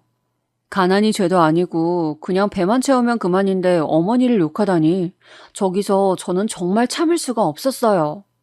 정신을 차려보니 제가 김명석을 때리고 있더라고요. 교실 바닥에서 정말 너무 화가 나서 둘이 뒹굴었어요. 같은 반 친구가 선생님을 불러왔고 저희는 그대로 교무실로 불려갔어요. 왜 싸우냐고 물어보셨는데 저는 절대 대답하지 않았어요. 어차피 우리 집 가난한 것은 선생님께서 다 알고 계셨거든요. 명석이는 그냥 도시락 반찬 맛있겠다고 했는데 제가 갑자기 때렸다고 거짓말을 하더라고요. 선생님은 그 얘기를 들으시고 대충 눈치채셨는지 앞으로 그러지 말라고 하시고 무마시키셨어요. 저는 그래도 초등학교도 같이 나왔고 같은 동네 친구니까 화해하고 싶었어요. 물론 화해하면서 어머니를 욕한 것에 대한 사과도 듣고 싶었어요. 그런데 명석이는 제가 본인을 때린 것이 참을 수 없이 정말 화가 났나 봐요. 그 뒤부터 저를 피하기 시작하더라고요. 피하기만 한 게 아니고 저를 따돌리기 시작했어요. 점심시간이 되면 제 옆으로 자기 친구들을 데려왔어요. 또 멸치다. 야, 너는 멸치만 먹어서 몸이 멸치 같아? 멸치만 먹으면 피해서 멸치가 헤엄치는 거 아니야? 등등 저를 매일 괴롭혔어요. 제가 표정이 굳으면 명석이는 옆에서 더 까불었어요. 야, 왜 때리게? 쳐봐. 너 그때 때렸던 것처럼 때려봐. 우리 아빠가 이제 너 한 번만 더 그러면 가만두지 않겠대. 명석이는 그 뒤로 저를 정말 많이 괴롭혔어요. 도시락 반찬 가지고만 그런 것이 아니고 그냥 계속 괴롭히더라고요. 저는 그 당시에 공부를 정말 열심히 했었어요. 이유는 잘 살고 싶어서요. 사랑하는 우리 가족이 가난을 탈출하는 가장 빠른 방법이 제가 공부를 열심히 해서 빨리 성공하는 거였어요. 저는 그래서 항상 잠을 덜 자고 공부했어요. 학교에서 돌아오면 부모님 농사를 도왔고 동생들 공부를 봐주고 가족들이 다 자기 시작하면 혼자 공부를 했어요. 동생들이 옆에서 자고 있으니까 아주 작은 좌식 책상에 딱 제 책상에만 들어오는 불을 켜고 공부했어요. 덕분에 학교 성적이 아주 좋았어요. 그래서 선생님들이 저를 많이 예뻐하셨어요. 그런데 명석이는 그것도 싫어했어요. 선생님들께서 우리 집이 가난한 것을 아주 잘 아셨어요. 그래서 저한테 문제집이나 공책을 주시곤 하셨는데 그걸 알게 되자 명석이가 부모님에게 알렸더라고요. 그래서 명석이 부모님은 학교에 찾아와서 난리를 치셨어요. 덕분에 저는 선생님들께 더 무언가를 받지도 못했어요. 그래도 저는 괜찮았어요. 그래서 최대한 명석이를 무시하고 공부에 집중하려고 노력했어요. 그런데 명석이는 제가 본인을 무시하자 더 날뛰기 시작했어요. 저와 얘기하면 그게 누구라도 똑같이 괴롭히기 시작했어요. 단지 저와 대화를 했다는 이유에서요. 그래서 저는 자연스럽게 혼자가 되었어요. 그리고 계속 꾸준히 저를 괴롭혔어요. 하지만 그럴 때마다 그냥 최대한 무시하려고 노력했던 것 같아요. 물론 힘들기도 했어요. 하지만 제가 거기에 대응하면 저만 더 힘들어질 것 같았어요. 가끔은 저도 속상하니까 집에 오면서 울기도 했어요. 하지만 집에서 저는 장남이니까 티를 내지는 못하겠더라고요. 다들 저만 바라보며 사는 게 그때도 느껴졌었거든요. 동네가 워낙 좁으니 제가 괴롭힘 당하고 있다는 사실을 다들 알게 되었어요. 어머니가 어느 날 저에게 혹시 도시락 반찬 때문에 그러냐고 물으신 적이 있어요. 저는 절대 아니라고 대답했어요. 다툼이 있었는데 그때 명석이가 마음 상한 게 컸던 것 같다고 둘러댔어요. 가난하면 도시락 반찬도 반찬이지만 사실 옷에서 티가 많이 나요. 저는 항상 똑같은 옷을 입었어요. 키가 자라면서 아버지 옷도 같이 입었어요. 새로 옷을 많이 살 수는 없는 형편이라 최대한 물려입고 같이 입었어요. 아버지가 농사를 지으시니까 아무래도 옷이 쉽게 더러워지곤 했어요. 그래도 저는 아무렇지 않게 입고 학교에 가곤 했어요. 그런데 그때마다 명석이가 저를 또 놀렸어요. 또 아버지 옷 입고 왔어? 네가 아버지 옷 입으면 너희 아버지는 뭐 입고 농사 짓냐? 이런 말을 하며 제 앞에서 웃기지도 않는데 저런 말을 하고 혼자 과장되게 웃고는 했어요. 명석이를 따르는 추종자가 몇 명 있었거든요. 그 친구들하고 저를 둘러싸고 정말 단 하루도 빠지지 않고 괴롭혔어요. 제가 그만하라고 말했던 적이 있어요. 그런데 절대 그만두지 않더라고요. 당연한 말이겠지만요. 그렇게 중학교 시절이 지나고 고등학교에 입학하게 되었어요. 그 당시에 저는 고등학교에 갈지 말지 정말 많이 고민했어요. 집이 가난했기 때문에 그냥 공부를 포기하고 농사를 도울까 고민했었어요. 현실적으로 정말 학비가 부족하기도 했고 제가 학교에 가서 공부할 시간에 농사일을 도우면 더 우리 가족에게 도움이 될 것 같았어요. 하지만 제가 공부를 곧잘 했기 때문에 학교 선생님들이 강력하게 주장하셨어요. 제가 무조건 고등학교에 진학해야 한다고 하셨어요. 이미 우리 집 사정을 잘 아시는 분들이셔서 저는 그냥 말했어요. 선생님, 우리 집에 돈이 많지 않아요. 당장 고등학교에 가게 된다면 학비가 모자랄 것 같아요. 선생님들은 다 안타깝다고 하셨어요. 제 공부 능력이 아까우셨나 봐요.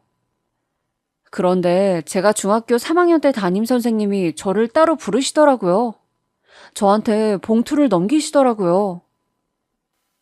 이거 고등학교 학비야. 너처럼 공부 잘하는 애가 고등학교 진학을 포기하면 그건 국가 손해야. 저는 봉투를 붙잡고 하염없이 울기 시작했어요. 봉투를 거절해야 맞는데 저는 차마 거절할 수가 없었어요. 왜냐면 저도 고등학교에서 공부하고 싶었어요. 그래서 거절하고 싶지만 거절하지 못하고 그냥 선생님 앞에서 엉엉 울었어요.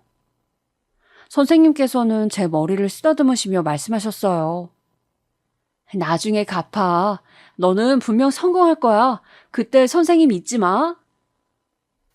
저는 울면서 대답하였어요. 절대 잊지 않을 거예요.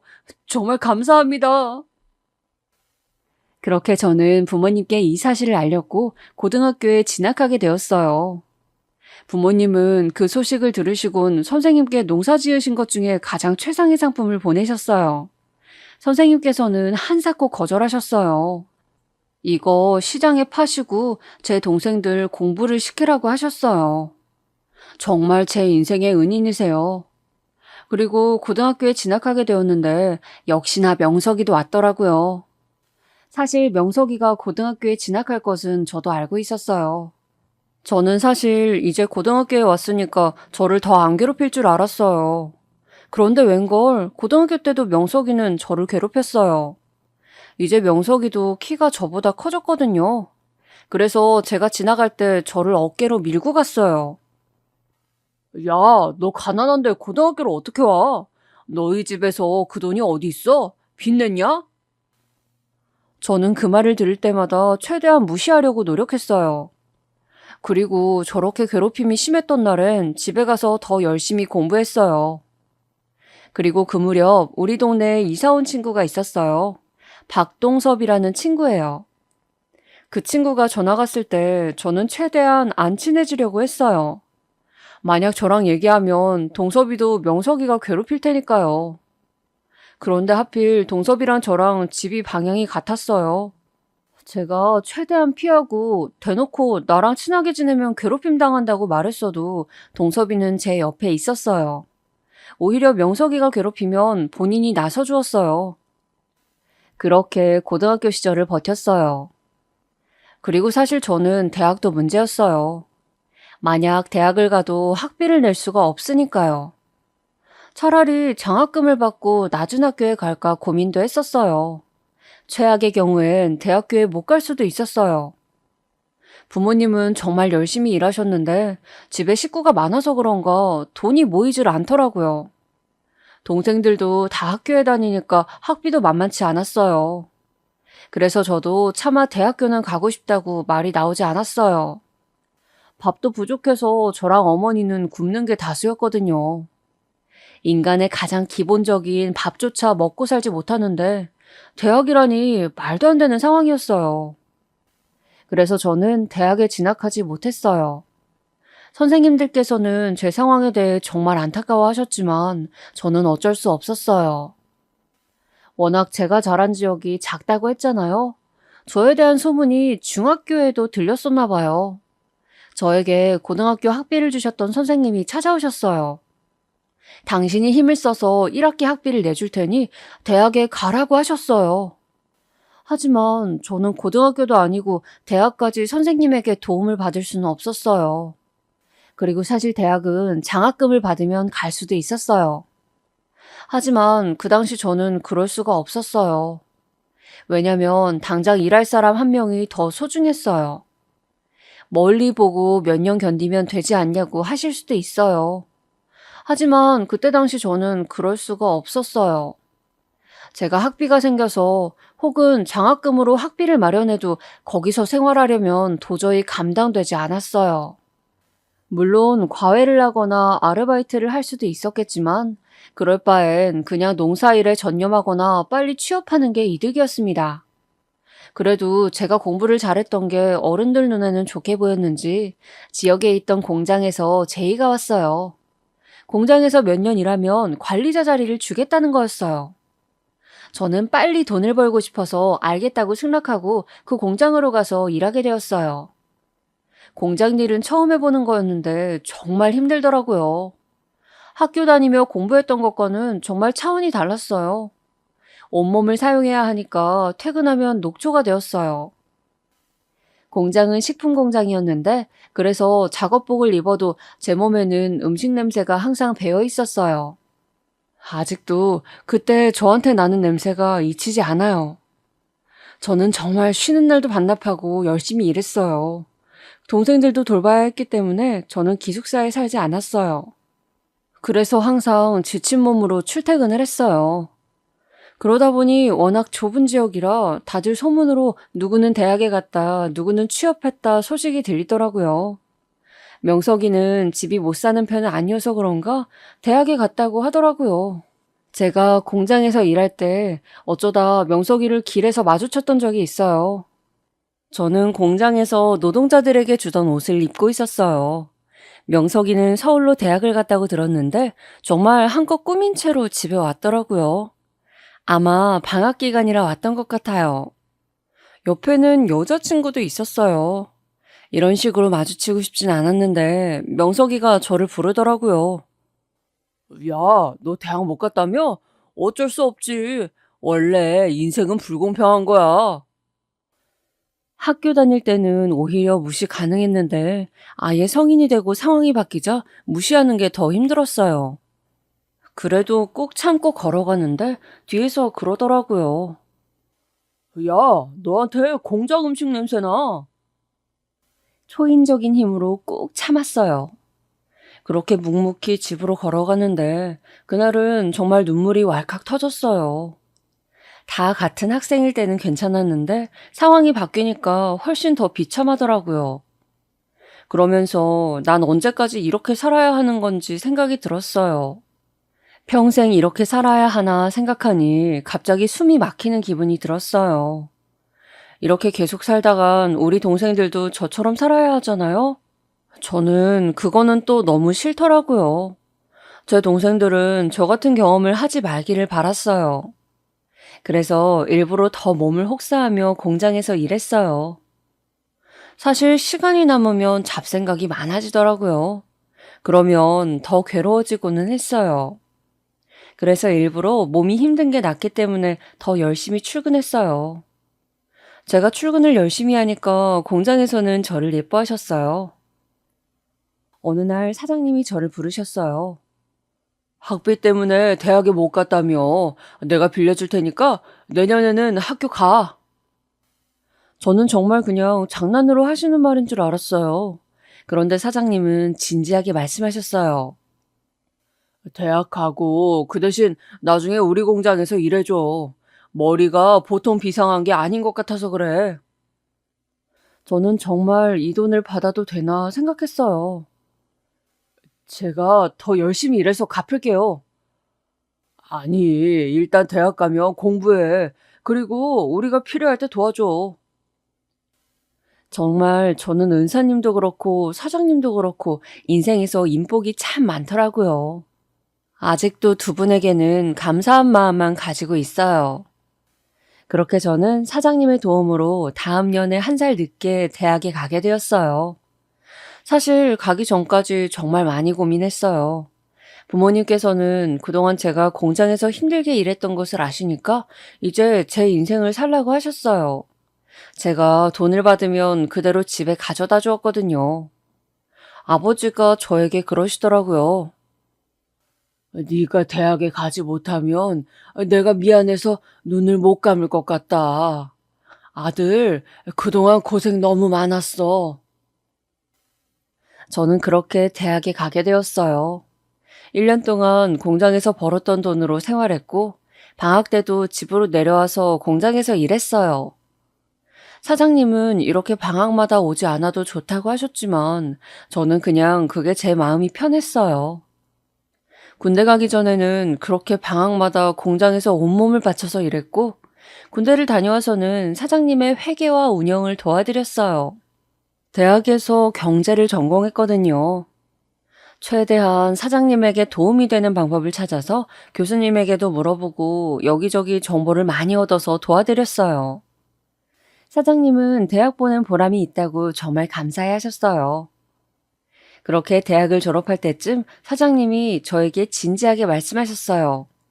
저만 괜찮으면 공장에서 일해달라고 하시더라고요.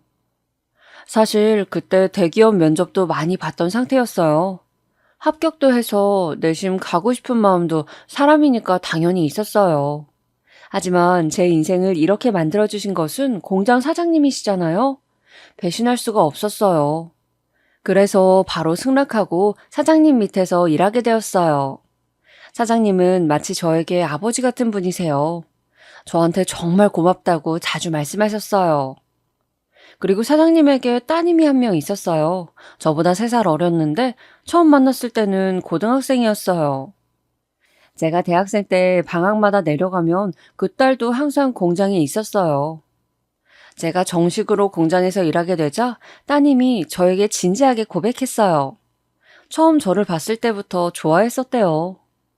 저는 사실 처음에는 거절했어요. 제가 잘해줄 자신이 없었거든요.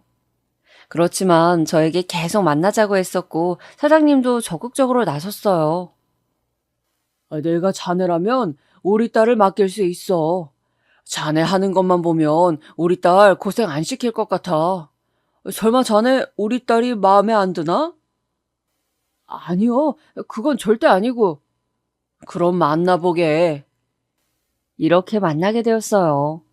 워낙 따님이 예쁘게 생겼었기 때문에 마음에 들어하지 않았던 것은 당연히 아니었어요. 그냥 제가 자신이 없어서 그랬던 거였는데 얼떨결에 예쁜 여자친구도 사귀게 되었어요. 저는 그렇게 공장에서 일도 열심히 하고 여자친구와도 예쁘게 만나게 되었어요. 그리고 정말 자연스럽게 여자친구와 결혼까지 약속하게 되었어요. 저는 사실 제 입으로 제가 결혼하자고 절대 말하지 못하겠더라고요. 왜냐면 우리 집은 여자친구 집과 다르게 부자도 아니고 저는 동생도 7명이나 있는 장남이잖아요. 그런데 여자친구와 사장님, 이제는 장인어른이시죠? 장인어른께서는 적극적으로 밀어주셨어요. 그래서 그렇게 결혼하게 되었어요. 저도 지역 토박이었고 장인어른도 토박이셨어요. 그래서 저와 아내의 결혼은 정말 지역에서 큰 화제였어요. 저보고 어른들이 착하게 살더니 복 받았다고 하셨어요. 아무래도 아내는 지역에서 큰 공장의 외동딸이었으니까요.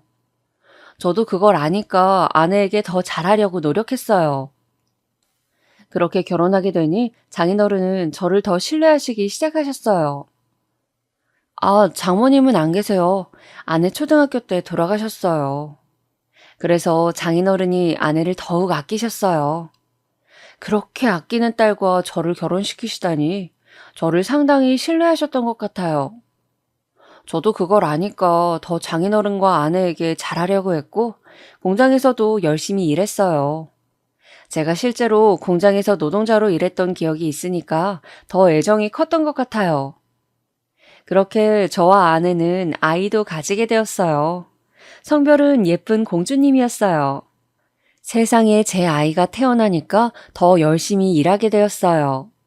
아무래도 제가 인생을 책임져야 하는 존재가 있으니까 그랬어요.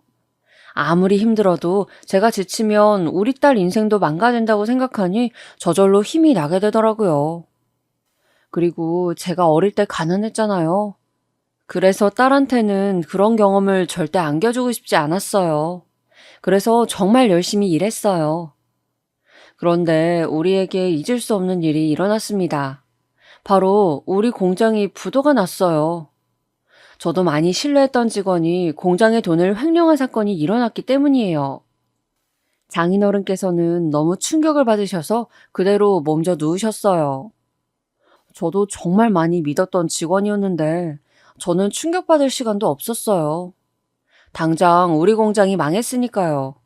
배신감을 느낄 시간도 없었죠. 그저 저는 최대한 공장을 살려보겠다고 이리 뛰고 저리 뛰었어요. 장인어른은 그렇게 병실에 누워 계시고 아내는 절망해서 매일 울었어요. 그리고 저에겐 아이도 있었잖아요. 사실 부도가 나고 제일 먼저 들었던 생각은 우리 딸 어떡하지? 라는 생각이었어요. 직원이 돈을 횡령해서 우리 공장이 망하면 우리 딸도 가난하게 살아야 하는 건지 생각이 가장 먼저 들더라고요. 그리고 그 생각이 들자마자 계속 공장을 살펴보려고 열심히 뛰어다녔어요. 하지만 정말 하늘도 무심하시죠? 공장은 그대로 망하게 되었습니다. 그때의 심정은 지금도 떠올리면 너무 힘든 기억이에요. 공장에서 일하시던 분들도 한순간에 직장을 잃게 되셨고 저희는 빚이 가득 생겼어요. 정말 너무 힘들어서 기억하기도 싫은 시간이 저 때예요. 저희 부모님께서는 저 때도 계속 농사를 지으셨거든요. 본인들이 어떻게든 도움이 되겠다고 농사 짓는 시간을 늘리셨는데 한계가 있었어요. 빚은 또 다른 빚을 가지고 왔어요. 결국 우리 공장이 망해서 문을 닫게 되었다는 소식은 삽시간에 지역에 퍼졌습니다. 길거리를 지나다니면 다 저희를 보고 한 소리씩 하더라고요. 대부분은 걱정이었는데 그때는 그 걱정조차 듣기가 힘들었어요. 아내도 너무 힘들어했고 결국 아내는 대인기피증까지 생겼어요. 집 밖에 나가는 그 자체를 많이 힘들어했어요. 그래서 제가 딸의 유치원에 데려다주고 병원도 다니고 했는데 그때마다 사람들이 저희를 보고 수군거리더라고요. 장인어른은 우리 공장이 결국 문을 닫게 됐다는 것을 들으신 후 상태가 더 안 좋아지셨어요. 충격을 심하게 받으셔서 말도 잘하지 못하셨어요. 그리고 제 동생들이 아직 그 지역의 학교에 다니고 있잖아요. 학교에 갈 때마다 친구들이 부도 얘기를 하니까 많이 힘들어했어요. 저는 정말 너무 속상했지만 제가 슬퍼할 시간이 없다고 점점 느꼈습니다. 결국 저희는 가족 다 같이 다른 지역으로 이사 가게 되었어요. 아내는 이미 대인기피증 때문에 너무 힘들어 했었기 때문에 적극 찬성을 했어요. 부모님과 제 동생들도 동네에서 너무 많은 관심의 대상이 되니까 다들 찬성했어요. 그렇게 큰 반대 없이 우리는 다른 지역으로 가게 되었습니다. 사실 이때 결정은 내렸지만 정말 속이 상하더라고요. 저는 태어나고 대학 시절을 제외하면 이 지역을 떠난 적이 없어요. 그런데 성공해서 떠나는 게 아니고 망해서 떠나게 되니까 정말 너무 씁쓸하고 슬프더라고요. 그래서 혼자 얼마나 울었는지 몰라요.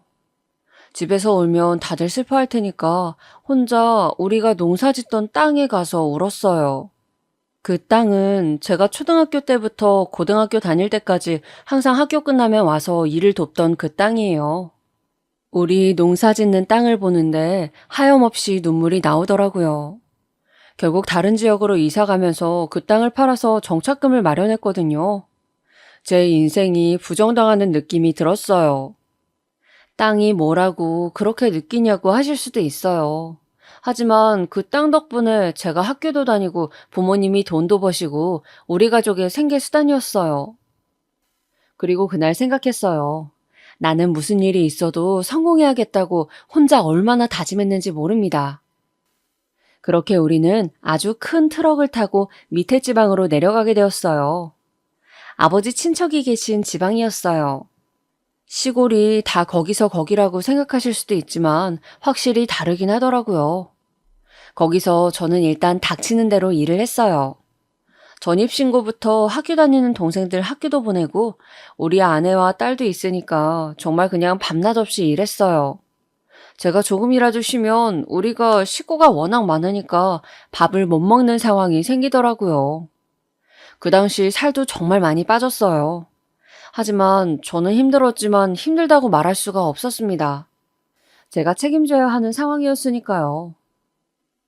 그리고 횡령 직원은 결국 잡혔지만 갚지 않고 감옥에 들어간다고 하더라고요. 저희가 받을 수 있는 돈이 없다는 것을 알게 되었던 날도 저는 일을 했어요. 장인어른께서는 병원에 계속 누워 계셨습니다. 그렇게 우리 가족들은 학교 다니는 동생들을 제외하고 성인들은 모두 다 일을 했어요. 그냥 정말 닥치는 대로 했다는 말이 정답이에요. 특히 저는 몸 쓰는 일을 하면 돈을 많이 받았기 때문에 정말 많이 했어요. 하루도 쉬지 않았습니다. 그렇게 돈을 조금씩 모으며 힘들게 살았어요. 몸도 마음도 이대로 더 버틸 수 있을까 생각이 들 정도로 극한으로 일했어요. 그러다 아주 작은 가게를 열게 되었어요. 정말 자본금도 아주 적었는데 시작하게 되었어요. 그리고 저는 정말 자신 있게 얘기할 수 있어요. 저 정말 열심히 일했어요. 정말 몸을 갈아서 식당을 운영했고 결국 빚을 다 갚게 되었어요. 그때 딸은 초등학생이었어요. 몇 년을 단 하루도 쉬지 않고 일했더니 빚을 갚을 수 있었습니다.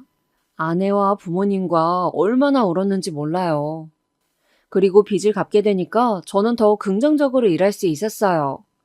진심으로 돈의 소중함을 더 잘 알게 되었으니 정말 온몸을 바쳐 일했어요. 새벽부터 새벽까지 일했고 아내와 부모님의 도움도 컸어요. 우리 정말 다 같이 열심히 일했어요. 그렇게 가게는 확장 이전하게 되었어요. 그리고 하늘도 드디어 우리를 도와주시려는지 가게가 기업이 되었습니다. 정말 방 한 칸 가게였는데 분점을 내고 더 커져서 하나의 기업이 되더라고요. 제 성공의 비결은 그냥 성실함이에요. 그렇게 저는 한 기업체의 대표가 되었습니다. 사실 저를 대표라고 부르시는 분들은 마주할 때면 어색해요. 그렇게 누가 봐도 성공을 하게 된 후 장인어른에게 당연히 소식을 전했어요. 장인어른은 저희가 성공하자 그때 돌아가셨어요. 그래도 돌아가시기 전에 우리가 잘 사는 모습을 보여줄 수 있어서 얼마나 다행인지 몰라요. 아내도 이제 마음이 편하다고 하더라고요. 장인어른에게는 그냥 한없이 감사하고 죄송한 마음이 들어요. 그렇게 오랜 시간 고생하고 제가 잘 살게 되니까 또 생각나는 사람이 있었어요. 바로 제 은사님이요. 돈이 없어서 고등학교도 갈까 말까 고민했을 때 저에게 학비를 주셨던 그 은사님이요. 저는 학창시절 괴롭힘을 당해서 친구가 동섭이밖에 없었거든요. 동섭이와도 연락을 끊으려고 했지만 동섭이는 언제나 제 곁을 지켜주었습니다. 너무 힘들 땐 동섭이에게 전화해서 엉엉 울었던 적도 있어요. 그게 정말 고마워서 제가 대표가 되고 나서 동섭이에게 성의 표시도 많이 했어요. 동섭이는 절대 받지 않겠다고 했지만 제가 억지로 주었어요. 그리고 동섭이에게 은사님 소식을 물어봤어요. 역시나 은사님은 이미 은퇴하셨다고 하더라고요. 그래도 여기저기 물어서 은사님 소식을 듣게 되었어요. 몇십 년 전 돈을 드디어 갚을 수 있게 되다니 얼마나 기뻤는지 몰라요. 은사님은 저를 기억하셨어요. 그리고 역시 고향 사람들은 저의 마지막 모습이 부도 나서 지역을 뜨던 그 모습이더라고요. 그래서 제가 성공했다고 알리자 은사님은 눈물까지 흘리셨어요. 내가 정말 너는 성공할 줄 알았어. 그동안 얼마나 힘들었니? 저도 모르게 눈물이 나오더라고요. 그래서 둘이 손을 부여잡고 한참을 울었어요. 은사님은 끝까지 돈을 받지 않겠다고 하셨지만 역시나 동섭이 때와 같이 제가 억지로 주고 나왔어요. 돈이 없어서 바나나 한 개 가지고 동생들이 싸웠던 적도 있었어요. 그런데 이제는 바나나도 비싼 바나나만 먹다니 감회가 새로웠죠. 너무 가난해서 옷도 기워 입고 도시락 반찬도 멸치만 가지고 다녔는데 이제 식당을 몇 개나 가지고 있고 본사도 있는 기업의 대표가 되었어요. 저는 돈의 소중함을 누구보다 잘 알아요. 그건 저희 아내도 마찬가지예요. 그래서 최대한 돈 자랑은 안 하고 소박하게 다니려고 했어요. 그리고 제가 도움을 받아 일어날 수 있었던 것처럼 정착한 곳에서 여기저기 베풀며 살고 있었습니다. 그러던 어느 날 동섭이에게 연락이 왔어요. 동창회에 나오지 않겠냐는 말이었죠. 그동안 제 상황이 너무 힘드니까 저에게 동창회 얘기를 하지 않았다고 하더라고요. 하지만 이제 충분히 잘 살고 있으니 동창회에 나오라고 하더라고요. 저와 우리 가족은 사실 고향을 그리워했거든요. 도망치듯 나온 곳이지만 아무래도 거기서 산 기간이 워낙 길어서 그랬던 것 같아요. 물론 상처도 많이 받은 것이 사실이지만 분명 추억이 많이 깃든 곳이잖아요. 새로 정착한 지역도 물론 좋았습니다. 바다와 가까운 지역이었는데 충분히 좋았던 곳이었어요. 하지만 아무래도 고향은 고향이었어요. 특히 부모님이 고향에 가고 싶어 하셨어요. 그래서 이사 얘기도 슬슬 나오고 있었거든요. 다행히 이제 저도 대표가 되어서 수행기사도 있고 돈이야 많아졌으니 어찌 보면 금이 환영이에요. 오히려 성공해서 돌아가는 거니까 저도 생각이 나더라고요. 그래서 저는 예전 저희 땅도 보고 이사갈 집도 미리 보러 갈 겸 동창회에 나갔어요. 사실 저는 학창시절에 따돌림을 당했으니까 동섭이에게 별로 가고 싶지 않다고 했어요. 그러나 동섭이는 저에게 제가 잘 사는 모습을 보여주는 게 최고의 복수라고 하더라고요. 저는 그때 사실 복수하고 싶은 마음은 없었지만 다들 어떻게 살고 있는지 궁금하기는 했어요. 그래서 동창회에 나가게 되었어요. 제가 동창회에 간다고 하자 아내가 자기도 가겠다고 하더라고요. 저는 제가 학창 시절에 가난해서 따돌림을 당했다고 말한 적이 있는데 그래서 별로 같이 가고 싶진 않았어요. 아내에겐 저의 좋은 모습만 보여주고 싶으니까요. 하지만 아내는 오히려 그러니까 같이 가야 한다고 하더라고요. 그 사람들은 우리 마지막을 부도 나서 망한 애들이라고 기억할 텐데 같이 가야 하지 않겠냐고 하길래 얼떨결에 같이 가게 되었습니다. 동섭이에게 우리 부부가 동창회에 간다고 말하자 동섭이는 매우 기뻐했어요. 그리고 동창회 날이 되었죠. 제가 대표가 되고 아무리 우리가 잘 살게 되어도 아내와 저는 티를 많이 내고 살지 않았어요. 이유는 그냥 저희가 돈이 없어서 굶은 적도 있었잖아요. 그리고 이렇게 잘 살게 되자 겉모습은 아무 소용이 없다는 것을 알게 되었죠. 물론 어느 정도 기본적으로 다니긴 해요. 하지만 막 명품으로 온몸을 치장하진 않는다는 말이에요. 특히 그리고 아내와 저는 옷에 관심이 없었어요. 그 대신 집이나 차 같은 재산에 더 많은 관심이 있었어요. 그래서 동창회 날도 크게 꾸미지 않았어요. 그리고 저는 너무 많이 꾸미면 오히려 민망하더라고요. 그리고 제가 학창시절에 따돌림을 당했었기 때문에 눈에 심하게 띄고 싶지도 않았어요. 사실 우리 부부를 못 알아볼 것 같더라고요. 그래서 제가 가서 동섭이 옆에 앉아서 그나마 착한 친구들과 얘기하고 있었어요. 그런데 엄청 시끄러운 곳이 있길래 거기를 봤더니 역시나 명석이가 와 있더라고요. 지금 와선 저도 꿀릴 것이 없으니까 당당했지만 그냥 보기만 해도 싫어지더라고요. 학교 다닐 때도 그렇고 제가 공장에서 일할 때 마주친 적이 있다고 했잖아요. 그때도 태도가 너무 별로여서 별로 그냥 마주하고 싶지 않았어요. 조용히 지나갔으면 좋겠다고도 생각했죠. 하지만 명석이는 그 성격이 어디 가지 않는지 저를 보자 아는 척을 하더라고요. 동섭이가 말렸지만 제가 오히려 그러지 말라고 말렸어요.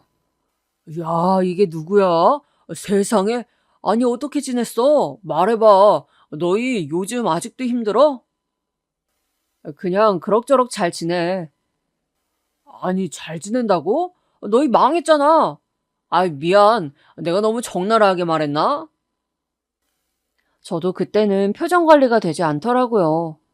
그래도 동창회라 사람도 많은데 너무하다고 생각했죠. 동섭이가 나서려고 하길래 제가 또 말렸어요. 그런데 명석이가 거기서 멈추지 않고 제 아내에게 말을 걸더라고요. 아이고, 재수씨, 그 옷 어디서 샀어요?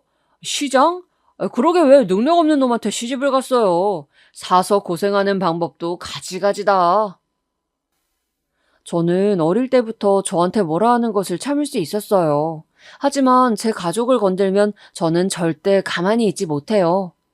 이제 저도 못 참고 나서려는 순간 때마침 수행기사가 들어오더라고요. 수행기사의 얼굴을 보자 갑자기 잡혀있던 일정이 생각났어요. 대표가 된 이후 가장 비슷하면서도 달라진 점은 시간이 너무 없다는 거예요. 밤낮 없이 일할 때도 시간이 없었지만 지금과 약간 성격이 달랐어요. 대표님, 이제 귀가하실 시간입니다. 저한테 수행기사가 말하자 정말 그 동창회장이 찬물을 끼얹은 것처럼 순식간에 조용해지기 시작했어요. 아, 잠시만요. 수행기사에게 나가 있으라고 하고 저는 조용히 지갑에서 제 명함을 꺼냈어요. 그리고 김명석에게 명함을 건넸어요. 그 전까지 동창회 하는 장소인 가게가 떠나가라 시끄럽게 하던 김명석은 얼굴이 새빨개진 채 아무 말도 하지 못했어요. 그리고 조용히 가게를 나갔죠. 아니, 나간 게 아니고 도망갔다고 해야 맞는 것 같아요. 명석이가 가게를 나가자 친구들이 다 저에게 다가와서 말을 걸기 시작했어요. 뭐야, 너희 부도난 것 아니었어? 일부러 말 안 걸고 있었는데. 대표님?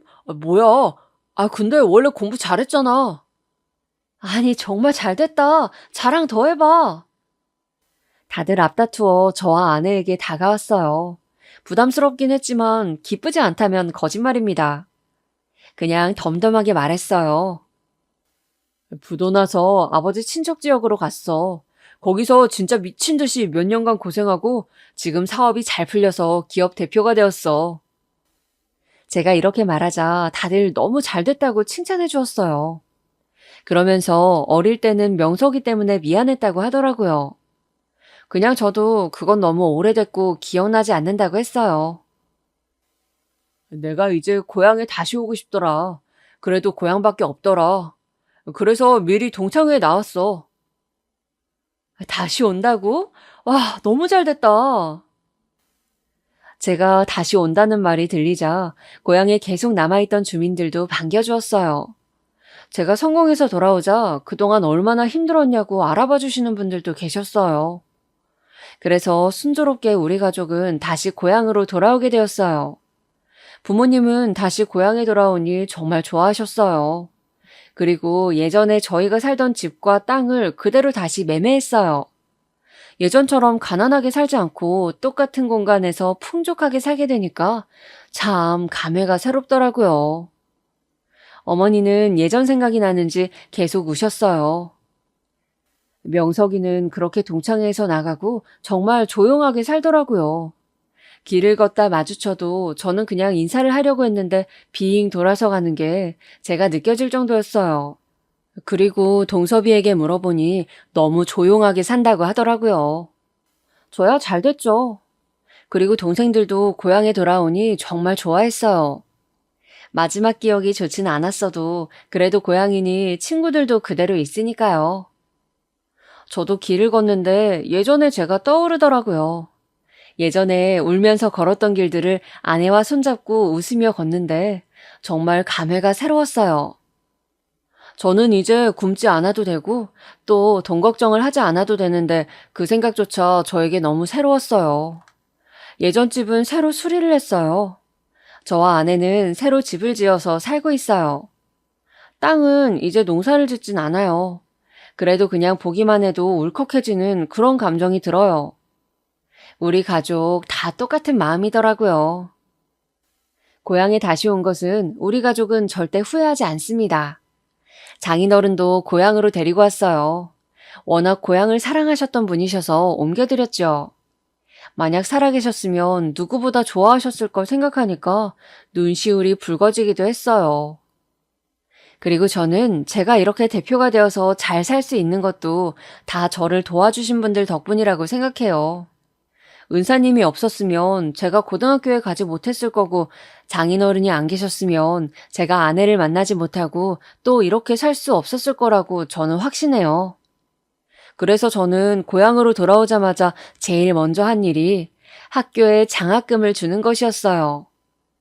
확실히 요즘은 사람들이 다 먹고 살만해졌는지 제가 학교 다닐 때처럼 학교 다니기 힘든 애들은 많이 없다고 하더라고요.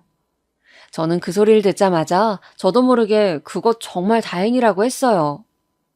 학비가 없어서 학교에 다니지 못하는 그 심정이 얼마나 비참한지 저는 잘 알고 있었으니까요.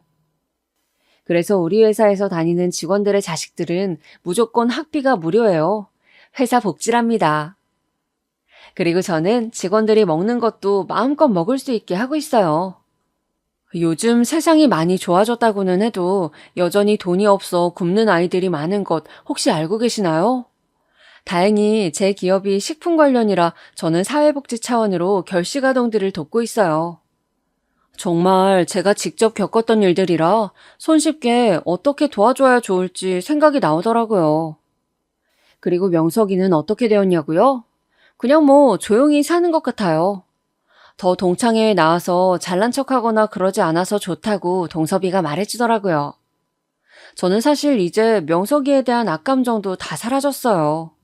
그냥 저를 괴롭혔던 그 기억에 사로잡혀서 거기에 계속 매몰되느니 제가 베풀며 사는 것이 저에게 훨씬 좋은 것 같아요. 그래서 자연스럽게 제 머릿속에서 사라졌어요. 그 대신 여기저기 많이 베풀고 있어요. 하나밖에 없는 우리 소중한 딸에게도 주위에 힘들게 사는 친구가 있으면 도와주라고 하고 있어요. 서로 돕고 사는 사회가 좋잖아요. 저는 다른 것은 몰라도 돈이 없어서 굶거나 학교에 다니지 못하는 아이가 없었으면 좋겠습니다. 슬프게도 아직 그런 아이가 참 많더라고요.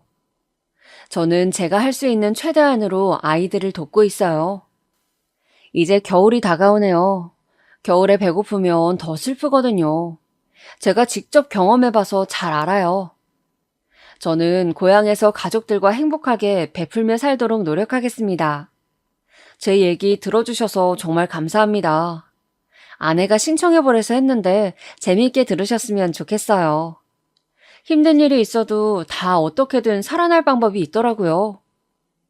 요즘 많이 힘드신 분들 많으실 텐데 제 얘기 생각하시며 나중에 내가 더 잘 되려고 이러나 보다 생각하셨으면 좋겠습니다. 힘드시겠지만 최대한 긍정적으로 살아가려 노력하면 하늘도 알아주는 것 같더라고요. 제가 워낙 가난했다가 잘 살게 되어서 그런가 자꾸 말이 길어지네요. 여러분, 아무리 힘들어도 포기하지 마세요. 정말 마지막으로 인사드릴게요. 제 얘기 들어주셔서 감사합니다.